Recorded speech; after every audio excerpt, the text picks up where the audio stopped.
And here we have how to add a counter to this. So we can say, now that we have all of these steps done, we can just say we should define a variable. So we can say count, nice and simple, nice and easy.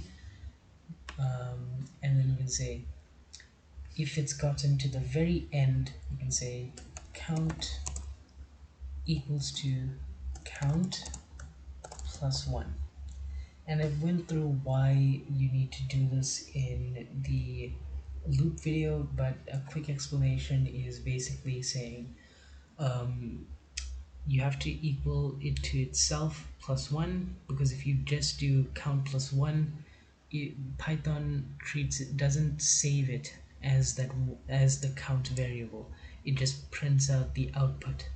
So that's why. It is very difficult to explain though, but after you play around with it, you should understand it pretty well.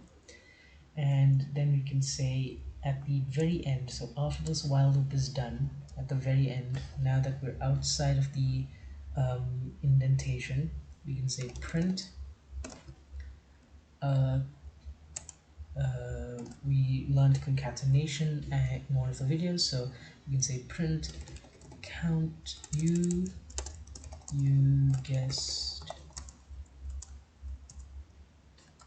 space plus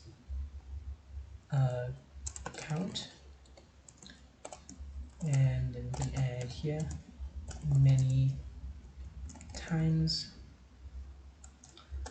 So now if we decide to play the game again, guess the number 50, 20, ooh, 10, 5, 7, 8, 9, 10, oh, 15, 12.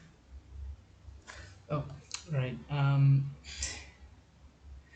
1 minute. You can't plus an integer to a string, so it's always important to sort of remember to switch count to a string if you want to do this. So if we try and play this one more time, we can say 50, 20, 10, 5, okay, 3, 2, 1, and you can say, oh, I guessed 7 times. You guessed 7 many times. I need to fix that. It should just be 7 times. Beautiful. So that is how you add a counter. It is something like 3 lines of code, so super simple, super easy, and it's something that you can use in any while loop, and it's pretty useful.